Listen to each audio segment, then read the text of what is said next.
내일을 걱정하지 마라. 내일 걱정은 내일이 할 것이다. 그날 고생은 그날로 충분하다. 여러분들 오늘 하루 종일 일하고 여기 오신 분들 많으시죠? 얼마나 피곤해. 지금 예수님 이 자리에 있으면은 이 말 하고도 남았을 것 같아. 너희도 오늘 고생으로 충분한데 내일 걱정하지 말아라. 내가 다 알아서 해줄게. 예수님 분명히 그랬을 거예요. 이 말씀을 내 마음 안에 살아 움직일 때 여러분들은 진리가 너희를 자유롭게 하리라. 악마의 유혹에 빠지지 않으려면은 돈에 대한 유혹, 명예에 대한 유혹, 권세에 대한 유혹, 하느님이 계실까 안 계실까에 대한 신앙에 대한 유혹, 이걸 빠지지 않으려면 우리는 항상 기쁘게 살아야 돼요. 근데 기쁜 사람은 어떤 사람이 기쁘냐면 긍정적인 사람이 기뻐요. 또 어떤 사람이 기쁘냐 하면은 정말 마음을 욕심이 없는 사람이 기뻐요. 욕심이 꽉 차 있는 사람, 자식 출세하기를 바라는 사람, 돈을 많이 벌기를 바라는 사람, 그냥 높은 자리에 올라가기를 원하는 사람, 이런 욕심이 있는 사람들은요 기쁘지 않아요. 마음을 완전히 비우고 오늘 하루를 즐겁게 사는 사람. 여러분들 영어로 내가 좀 유식한 말을 영어로 선물이 뭐냐면은 프레젠트예요. 근데 오늘이라는 뜻도 영어로 프레젠트예요. 오늘은 하느님이 주신 선물이에요. 오늘은 과거, 지나간 과거 여러분들 묻지 마세요. 아무리 과거를 돌이키려고 해도 과거는 돌이킬 수가 없는 거예요. 과거에 연연하는 사람들 우울증에 걸려요. 그 다음에 미래에 대해서 미리 걱정하지 마세요. 여러분들이 아무리 걱정해봤자 여러분들이 걱정하는 게 95%는 일어나지 않을 거래요. 전혀 일어나지 않을 것에 쓸데없는 걱정을 하고 있는 거야. 제일 중요한 건 오늘을 즐겁게 사는 거야. 밥 3끼 먹고 눈 콧구멍 2개 있는 게 얼마나 여러분들 감사한 줄 아세요? 콧구멍이 얼마나 2개 있는 게 감사하냐면은 눈 2개 있는 것도 감사하지만 콧구멍 2개 있는 게 얼마나 감사하냐면은 이 콧구멍이요, 숨을요, 이 냄새를 맡는데요, 한쪽만 4시간을 맡는 거예요.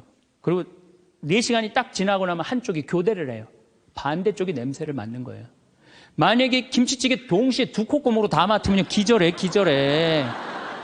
그러니까 여러분이 콧구멍 2개 있는 것만 해도 얼마나 감사한 건지 몰라요. 지금 여기 손가락 10개, 발가락 10개 가지고 콧구멍 2개, 눈 2개 갖고 오신 분들은요, 무조건 기쁘게 살아야 되는 의무가 있는 분들이에요. 하나님이 다 주신 거예요. 자, 그리고 난 다음에 우리가 유혹에 빠지지 말려면 끊임없이 기도해야 돼. 하느님께서 우리 이제까지 살아오면서 여러분들 은총 너무 많이 주셨어요. 은혜 너무 많이 주셨어요. 그렇기 때문에 우리는 어떻게 살아야 돼? 그 은혜를 계속 기억하면서 감사기도, 끊임없이 기도해야 돼. 근데 이 기도는 간구 기도를 하면 안 돼요. 감사 기도를 해야 돼요. 제가 꼭 성령 기도에 가면은요, 제일 당황스러운 게 그거예요. 내가 성령 기도에 가면은 할머니들이 신부님 골이 아파요, 무릎이 아파요, 허리가 아파요, 안수기도 해달라는 거예요. 근데 저는 신부 될 때 이 제단에 엎드려서 하느님한테 2가지를 청했어요. 하나는 강론 잘하게 해달라고. 근데 하느님, 정말 저는 누워서 그렇게 기도했어요. 왜 제가 그 기도를 청했느냐면은 저는 초등학교 때부터 발표 때마다 선생님이 제일 먼저 너 일어나서 발표하라고 그랬어요. 그리고 책 읽을 때도 항상 나보고 읽으라고 그랬어. 목소리가 좋으니까. 그러니까 내가 받은 달란트는 뭐야? 말하는 거. 그리고 신부가 말씀 전하는 사람 아니에요. 그래서 강론 잘하게 해달라고 내가 정말로 엎드려서 간구했어요. 근데 뭐 1년에 300회, 내일도 여기 전주 중앙성당에 가서 강의하고 또 전주에 있는 중학교에 가서 그 학부형들하고 선생님들한테 강의해. 내일도 전부 단축 수업한대요. 그 선생님들도 강의 들으게 한다고 일반 학교에 가서 강의하는 거예요. 행복론에 대해서.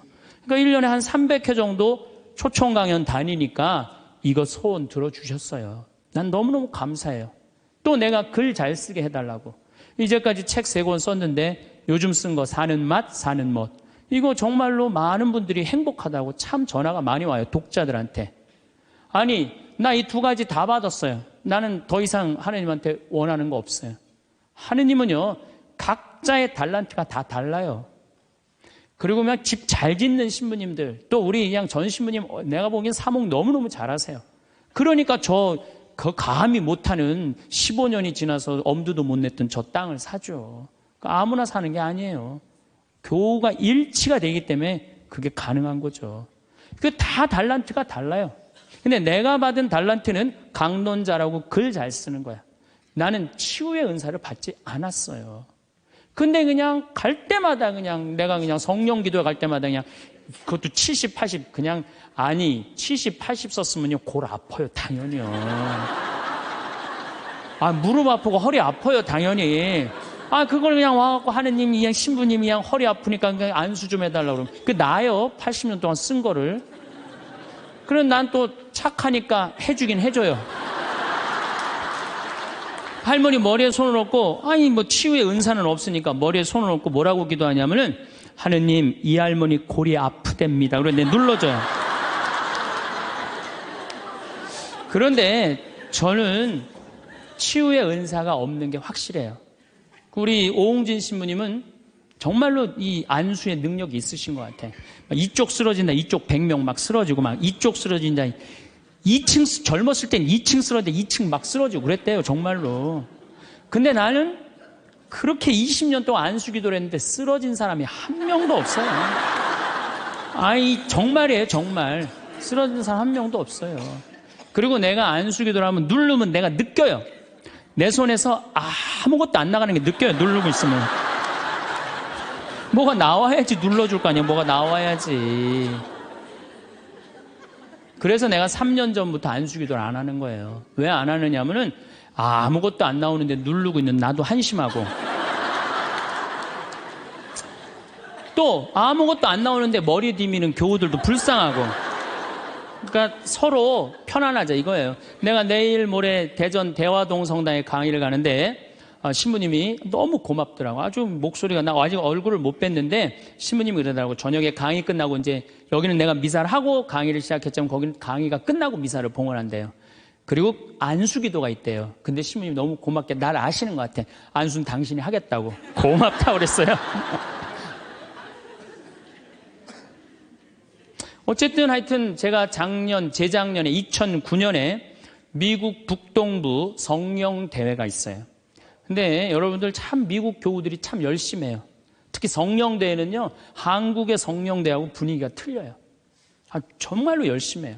갔는데 첫날 800명이 왔는데 교우들이 그냥 내 강의고 화가 나십니까? 라는 주제로 강의를 했는데 너무 재밌게 들었어요. 또 그날따라 강의가 잘 되더라고요. 그랬더니 둘째 날에는 막 사람들이 전화를 막 한 거야. 야, 한국에서 조그만 신부가 왔는데 너무 재밌다.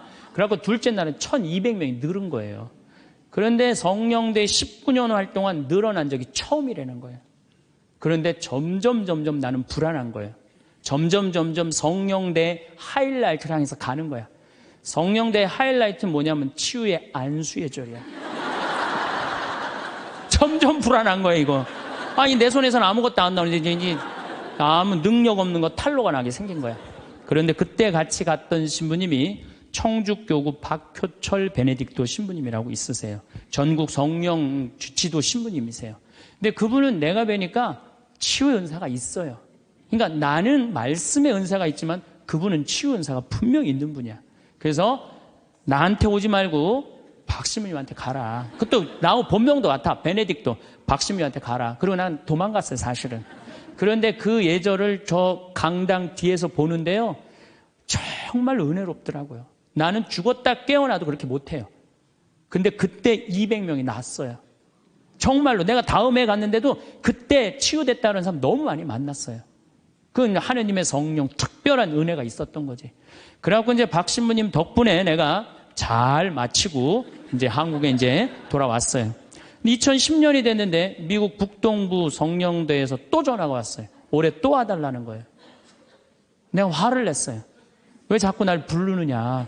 그거 부담스럽거든요. 그거 굉장히 큰 대회니까. 아니 내 손에서 아무것도 안 나온다는데 왜 자꾸 부르느냐. 좀 이 손에서 능력 나오는 신부님들 불러라. 그랬더니 그 교우들이 위원들이 하는 말이 신부님 걱정하지 말라고. 신부님은 손에서 안 나오는 대신 입에서 나오니까 걱정하지 말라고.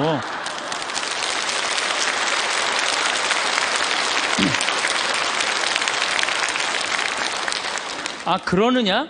그렇다면 내가 가겠다. 그리고 이제 작년에 내가 또 북동부 성령대를 갔어요. 갔는데 그때 같이 갔던 신부님은 누구냐 하면은 우리 수원교구의 한연음 다니엘 신부님이 같이 갔어요. 이분 또 만만치 않게 영적으로 깊은 분이잖아요. 근데 이제 신부님이 먼저 강의를 가는데 갑자기 내 앞에 무릎을 꿇는 거예요. 나한테 안수기도를 해달라는 거예요. 아니, 내가 새카만 후배고 정말 내가 존경하는 선배 신부님이에요. 근데 갑자기 무릎을 꿇더니 나한테 안수기도를 해달라는 거예요. 아니, 내가 교우도 안 해주는 판국에, 아니, 하느님하고 성모님한테 정말 완전히 미쳐갖고 오로지 기도만 하는 신부님, 그분 성소하고 성물도가 너덜너덜해요. 같이 들어. 내 성소도 깨끗하고 성물도도 깨끗한데 내 거는. 그래서 내가 신부님한테 그래서, 신부님, 저한테 안수기도 받으실 필요 없으시다. 신부님 같이 이렇게 영적으로 깊으신 분이 나같이 이렇게 어린 후배 신부한테 뭐하러 받느냐, 그냥 들어가셔라. 근데 신부님이 하시는 말씀이, 나는 황 신부한테 기적을 바라는 게 아니다. 사제의 축복을 받고 싶다. 또 이거 또 어떻게 안 해줄 수가 있어? 그래서 그냥 떨리는 마음으로 신부님 머리에 손을 얹었어요. 근데 내가 깜짝 놀랐어요. 이게 내 손에서 안 나오다 보니까 신부님 머리에서 나오더라고.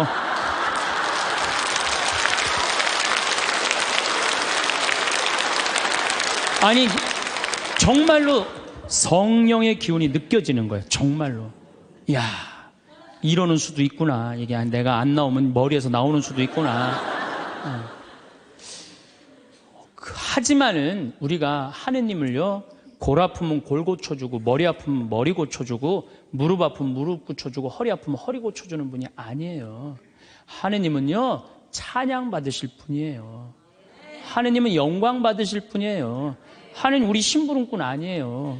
그것도 돈이나 많이 주면서 시키면 내가 몰라. 달랑 1,000원 주면서 뭘 그렇게 많이 시켜. 그러니까 자꾸 간구 기도를 하다 보면 어떤 유혹에 빠지느냐 하면은 여기가 아닌가 봐. 천군 보살한테 가는 거예요. 그래서 천주교 교우들이요, 전보로 많이 다니는 거예요. 그래서 일단 찬양기도, 감사기도 하는 교우들은요, 하느님 의심하지 않아요. 그리고 얼마나 은혜로워요. 여러분들 이 공기 공짜로 마시고, 태양 공짜로 햇빛 쬐고, 이 땅 공짜로 밟고 다니고, 얼마나 감사해. 눈 2개, 콧구멍 2개, 손가락 10개, 발가락 10개 있으면 됐지. 주님께서 여러분과 함께 마음을 드높이 우리 주 하느님께 감사합시다.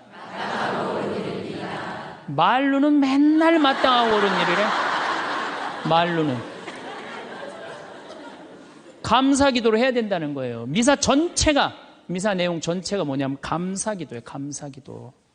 그래서 여러분들 오늘 이후부터는 끊임없이 기도해야 되는데 어떤 기도를 해? 감사기도를 해라는, 감사기도. 그리고 진정한 기도는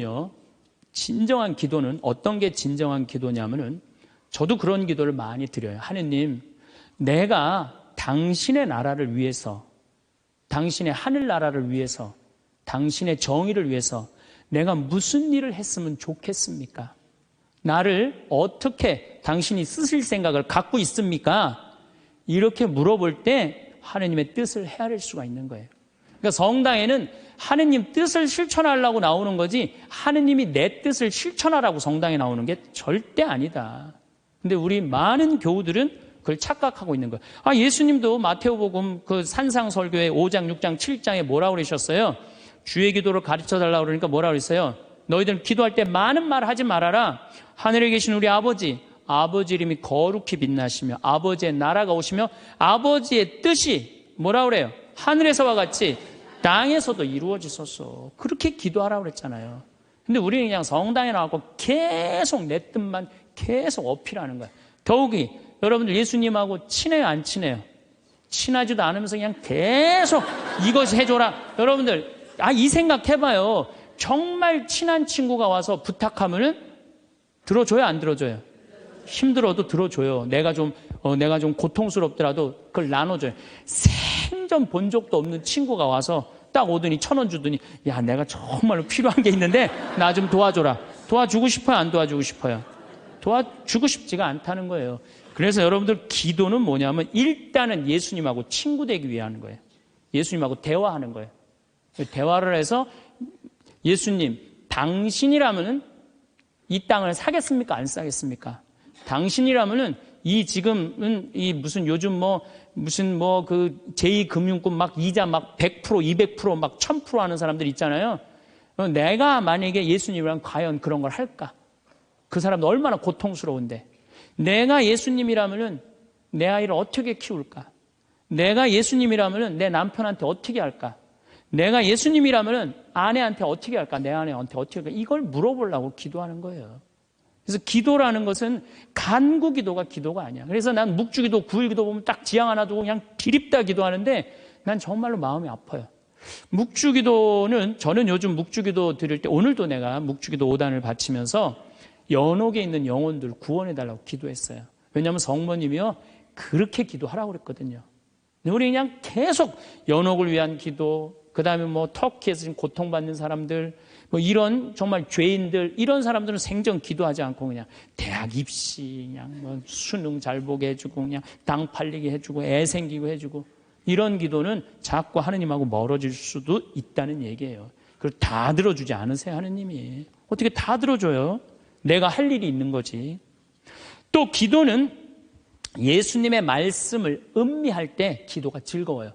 예수님 묵상할 게 너무 많지 않아요? 예수님에 대해서 나는 예수님 말씀 중에 내 눈 속에 있는 들보는 보지 못하면서 남의 눈에 있는 티끌을 빼주려고 그러느냐. 자기 눈에는 들보는 못 보고 남의 눈에 티끌.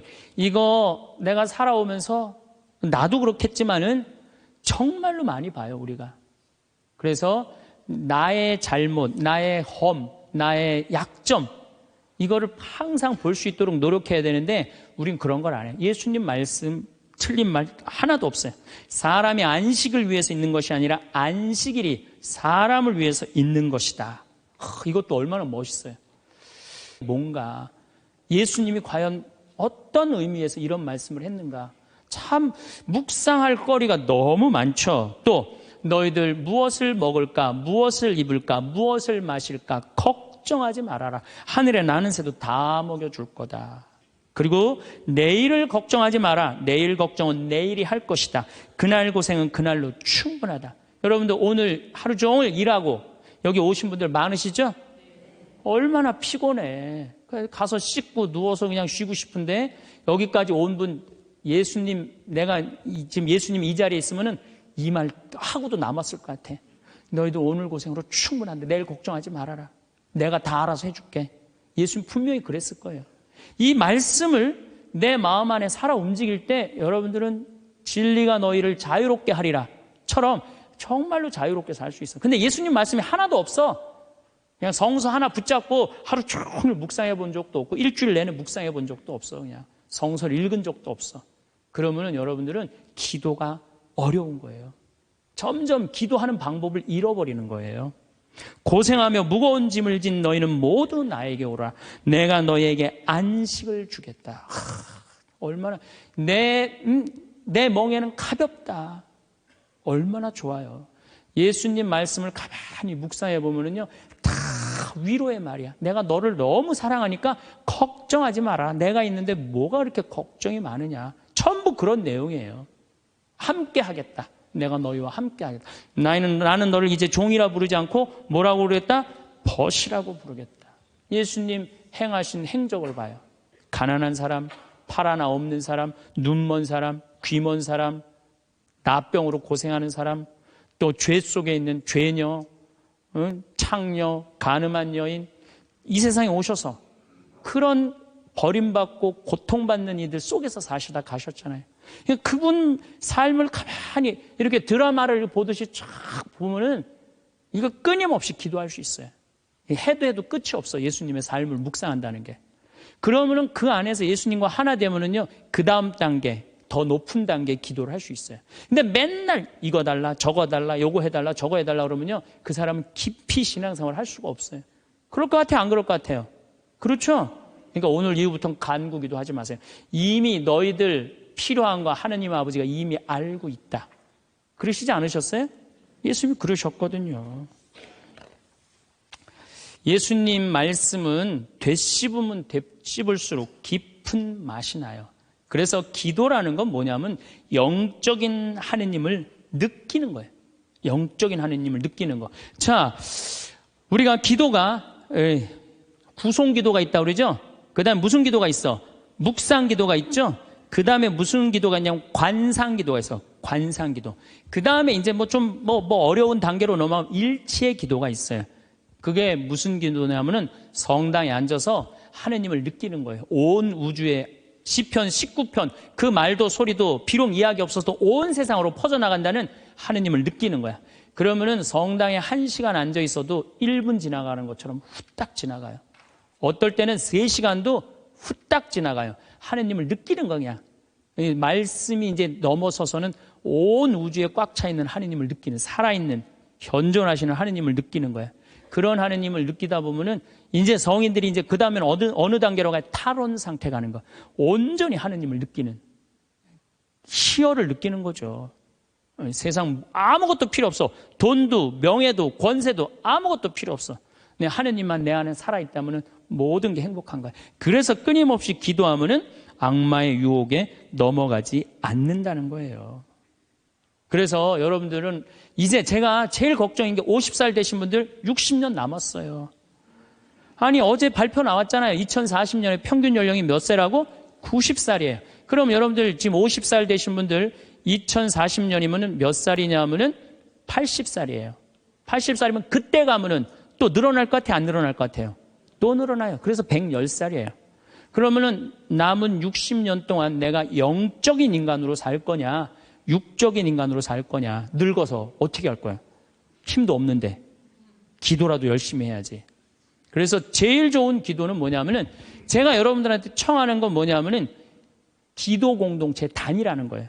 제가 프랑스 떼제 공동체에 가서 일주일 동안 기도를 했는데요.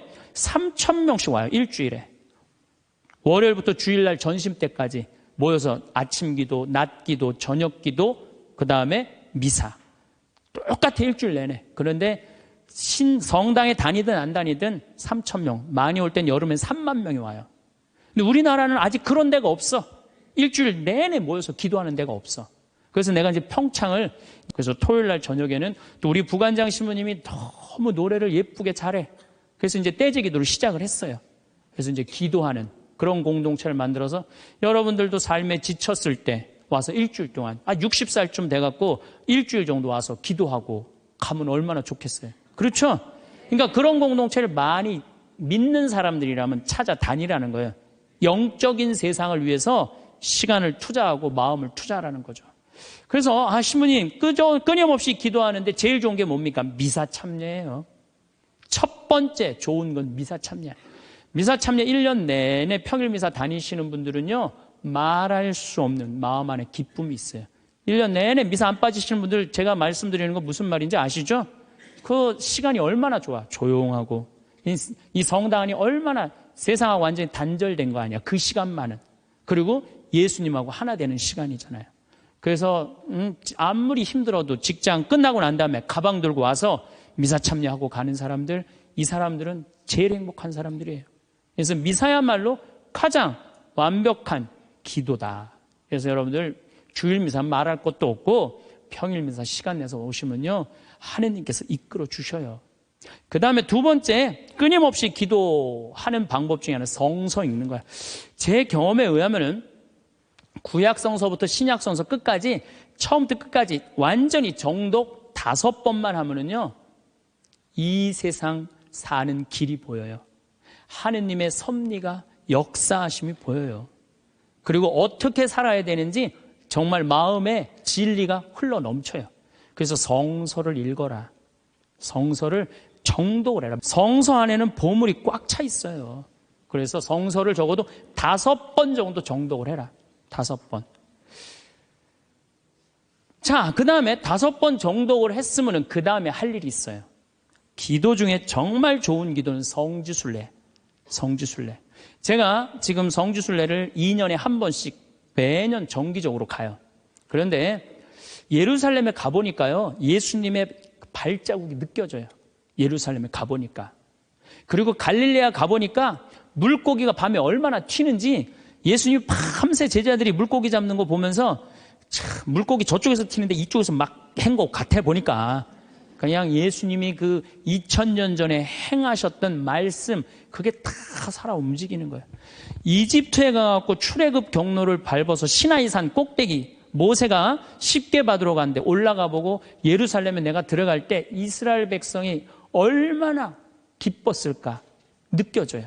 사도 바오로가 예수님 다마스커스에서 회개하고 난 다음에 이 그리스, 터키 이거 전부 교회 세우러 7개, 뭐 필라델피아 교회, 뭐 이런 교회들 전부 다 세우러 가는데 지난 2월 달에 갔다 왔거든요. 그냥 예수님이 그냥 막연하게 멀리 느껴지는 게 아니라 예수님이 살아 움직이는 거예요. 그래서 여러분들 성지순례 참 중요한 거. 물론 우리나라 안에도 좋은 성지들이 너무 많아요. 우리 성인들이 얼마나 예수님을 사랑했는지. 그러니까 시간 되면은 돈 모아서 제일 남는 거, 가장 적은 돈으로 가장 최고의 효과를 낼 수 있는 건 성지순례. 그래서 예루살렘 한 번은 갔다 오라는 거예요. 한번 손 들어보세요. 내가 절대 욕 안 할 테니까 한번 손 들어보세요. 손 들어. 한 번도 안 갔다 왔다. 손 들어보세요. 자, 이 사람들 이거 회개해야 되는 사람들이에요.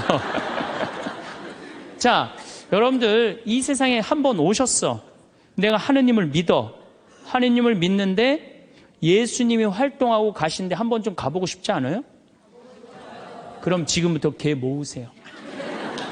개 모으셔갖고 나는 우리 뭐 여의도 순복음교회가 한 번 거기 성주순례를 갔는데 몇 명이 한 3,000명이 갔다. 3,000명. 3,000명이. 여러분들도 우리 능평성당 내가 있을 때 어른들 700명 갔잖아요. 한번 한 2년 개 모아갖고 우리 전 신부님이랑 한번 1,000명 한번 쫙 한번 가봐요.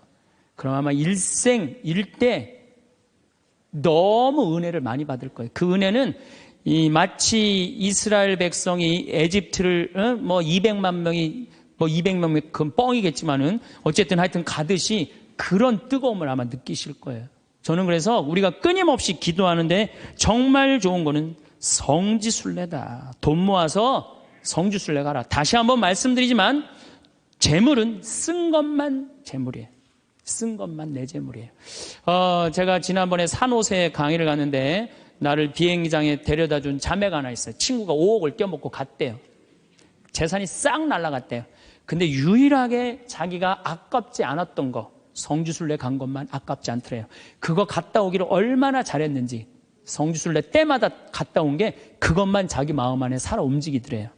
여러분들도 나중에 이 돈 저 돈 떼어먹고 땅 치고 통곡하지 말고 미리 지금 돈 모아서 성지순례 갔다 오십시오. 그리고 묵주기도 우리가 가장 쉽게 할 수 있는 기도예요. 누워서도 할 수 있고 뭐 반신욕하면서도 할 수 있고 걸어가면서도 할 수 있고 묵주기도도 성모님 말씀대로 죄인들의 회개를 위해서 연옥 영혼들의 고통 덜어주기 위해서 그 기도가 저는 묵주기도 중에 가장 아름다운 기도라고 생각을 해요.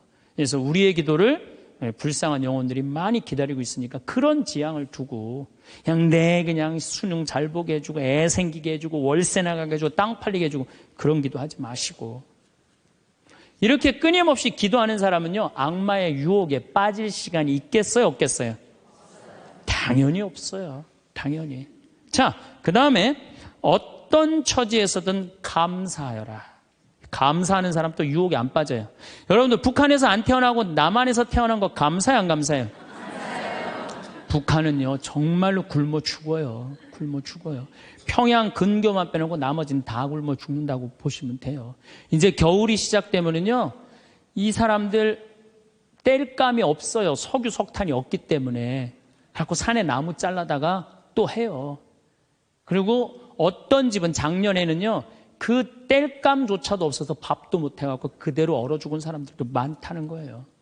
근데 우리는 얼마나 잘 먹고 잘 살아요. 감사해요 안 감사해요? 감사해요. 여러분들 후쿠시마에서 안 태어나고 대한민국에서 태어난 거 감사해 안 감사해요? 이거 여러분들 깊이 묵상해야 돼요. 왜냐하면 일본은 1년에 지진이 5,000번 일어나요. 5,000번. 하루에 15번 일어나요. 더 놀라운 거는 이번 12월 1월 달에 지진이 또 일어난다는 게 지금 감지가 된다는 거예요. 일어날지 안 일어날지 모르겠지만은 일본 사람들은요 너무 불안한 거예요. 근데 우리나라는 지진이 1년에 몇 번 일어나는 줄 아세요? 15번 정도 일어나요. 근데 이 중에 지진의 강도가 2.7에서 3.2예요. 보통 일어나는지 안 일어나는지도 모를 정도예요. 근데 일본은 막 일어나면 4.0만 넘어가면요 정말 천둥 소리 얼마나 불안한지 몰라요. 나는 그걸 경험을 했어요.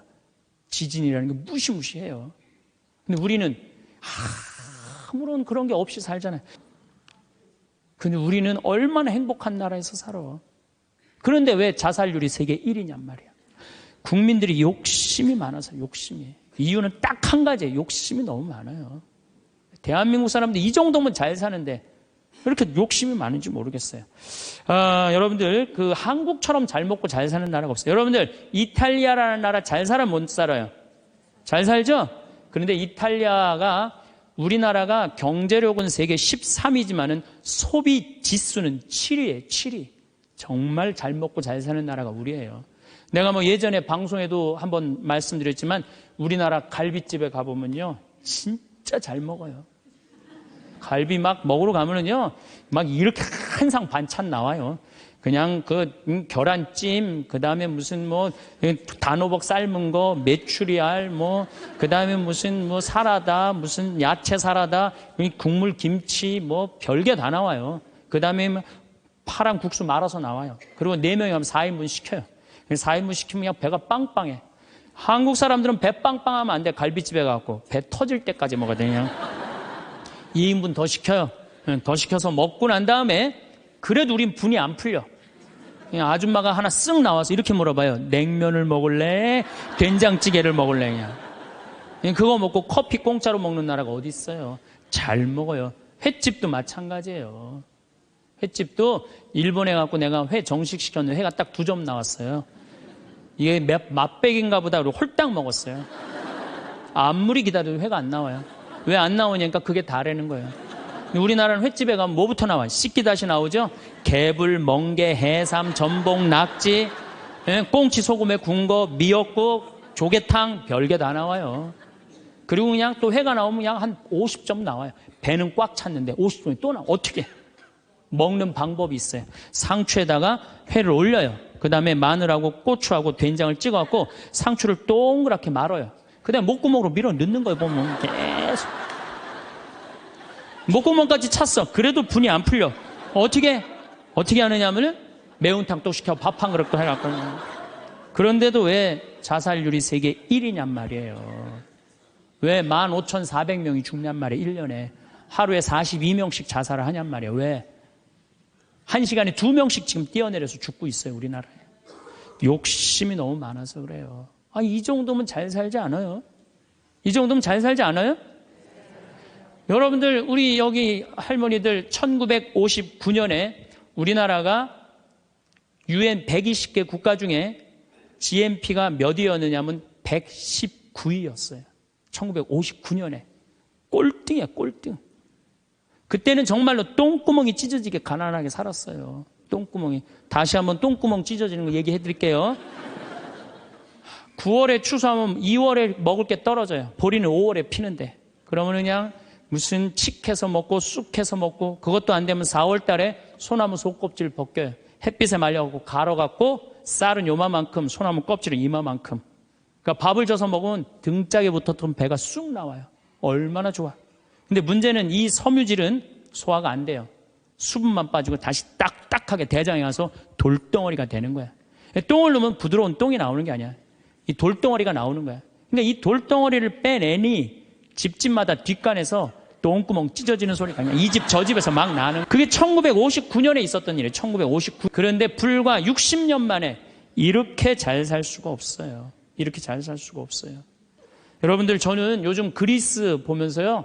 정말로 내가 대한민국 사람이라는 게 얼마나 자랑스러운지 몰라요. 그리스라는 나라는 지금 BC 526조에 BC 526조. 그런데 이거 그리스라는 나라 우리나라보다 훨씬 못 살아요. 우리나라보다 30이야. 경제 규모가 3분의 1밖에 안 되는 나라예요. 그리스라는 나라가. 그런데 이 나라가 전부 빚 갖고 사는 거, 빚 갖고. 애 셋 낳으면 일 안 해도 돼. 애 셋 낳으면 다 우유값까지 다 나와요. 양육비 다 나와. 대학 들어가갖고 뭐 3년, 4년, 뭐 1학년 다니다가 2학년 다니기 싫어하고 10년 후에 들어가면 그때도 공짜야. 끝날 때까지 공짜예요. 뭐 갖고? 빚 갖고.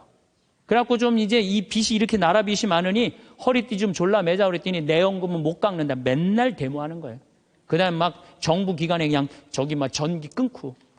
그게 저러고 있는 거예요. 지금 아직도. 근데 우리나라는 1997년에 IMF 터졌을 때 어땠어요? 국민들이 전부 뭐 했어요? 금 모았잖아요. 금. 내가 그래서 여러분들 마지막으로 금모으기 운동이 우리가 얼마나 대단한 건지 지금부터 잠깐 읽어 드릴 테니까 한번, 이게 누가 쓴 거냐면 이름도 무지 어려워요. 슝홍빙이라는 중국 사람이 쓴 거예요. 이게 베스트셀러예요. 냉전 시기 미국의 맹방이던 또 하나의 나라 한국은 금융위기가 닥치자 미국의 구원에 손을 내밀었다. 한국 사람들은 미국이 그토록 단호하게 거절하리라고는 꿈에도 생각하지 못했다. 우리가 도와달라고 그랬는데요, 싹 거절했어요. 월가를 대표하는 재무부는 끝까지 반대했다. 심지어 올브라이트가 경제학을 모른다고 비난하기까지 했다. 결국 클린턴 대통령은 재무부에 손을 들어주었다. 여기서 그 다음에 중요한 얘기가 나와요. 재무장관 로버트 루빈이 보기에 이번 위기야말로 한국 경제의 빗장을 열어젖힐 절호의 기회다. 그러니까 이제 IMF 때 우리나라에 들어와서 기업 다 먹을 기회다, 이 얘기예요. 그는 구원을 청하는 옛 맹방인 한국을 과거보다 훨씬 가혹한 조건으로 대하라고 지시했다. IMF는 미국 재무부의 압력 아래 한국의 원조 조건에 온갖 가혹한 조건을 덧붙였다. 그래서 우리나라가 얼마나 고통스러웠어요. 한국이 즉시 미국에 유리한 조건으로 미국과의 모든 무역 마찰을 해결할까지 포함했다. 그동안 마찰이 많은데 미국한테 다 손들었어요. 분노한 한국민들은 IMF가 언제나 미국 편에 서서 갖가지 불합리한 조건을 내건다고 비난했다. 한국 정부는 하는 수 없이 미국의 조건들을 받아들이고 미국이 은행 지점들을 한국에 설립하도록 허락했다. 시티은행, 그 미국 은행이에요. 외국 기업들이 보유할 수 있는 상장회사의 지분은 원래는 26%라 이 운영권을 못 갖고 있었는데 그때 50% 상향 조절했어요. 외국인이 개인이 소유할 수 있는 기업의 주식 지분은 7%에서 50%로 늘어났어요. 그래갖고 외환은행 전부 다 론스타한테 뺏긴 거죠. 한국 기업은 반드시 국제회계의 원칙에 따라 했으며 금융기관은 국제회계사무소의 회계 감사를 받아야 했다. 참. 그러나 국제금융재벌들은 한국의 강한 민족성들을 너무 얕잡아 보았다. 한국의 협의를 체결하기만 하면 당장이라도 몰려들어 사냥감을 물어 뜯을 판이었다. 우리나라 현대, 삼성 다 먹을 판이었다는 얘기예요. 그런데 고립무원, 완전히 고립무원의 사면 초가에 빠진 한국인들은 나라를 구하겠다는 일념으로 너도 나도 금모으기 운동에 나서서 정부를 도왔다. 이때 금모은 게 21억 달러예요. 한국에 돈 한 푼도 없었을 때. 놀라운 거는 금모으기 하고부터는 5억 달러 수출 계속 적자였다가 이때부터 흑자로 전환하기 시작해. 이게 흑자의 출발점이 돼요. 금모으기 운동이. 그래서 이걸 극복한 나라예요. 서양의 기업들은 한국 대기업을 거의 하나도 사들이지 못했다. 한국 경제는 가장 어려웠던 1998년 여름의 악몽에서 완전히 빠져나올 수 있도록 수출을 빠르게 회복했다. 금모으기 운동부터 그랬다는 거예요. 국제금융재벌들과 미국 재무부는 공연히 헛물만 켜다가 만셈이 되었다. 뿐만 아니라 한국으로 하여금 정부가 경제를 주도할 절대적인 필요성을 확실히 깨닫게 해줬다. 마이크로소프트가 한국 최대의 소프트웨어 기업을 삼키려는 시도도 물 건너 갔어요. 그러니까 미국 애들이 그때 한국 다 살라고 그랬어요. 근데 그것도 못 샀고 8개의 한국 지방 소프트웨어 기업들에게 그 몫이 돌아갔다. 다 우리나라 기업들이 다 샀다는 얘기예요. 포드가 기아 자동차를 구입하려던 계획도 빗나가 버렸다. 그때 기아가 망했거든요. 근데 빗나갔어. 우리가 금 모아서. 현지 기업이 포드의 꿈을 현대가 구했죠. 꿈을 보기 좋게 꺾어준 것이다. 이렇게 우리나라가 그 IMF를 벗어난 민족이야. 그런데 이렇게 대단한데, 아니 정치를 보면은, 사회를 보면 한국이 현찮다고 그래. 내가 보기에는 한국이 대단한데 얼마나 대단해. 그리스하고 우리나라하고 정반대 아니에요.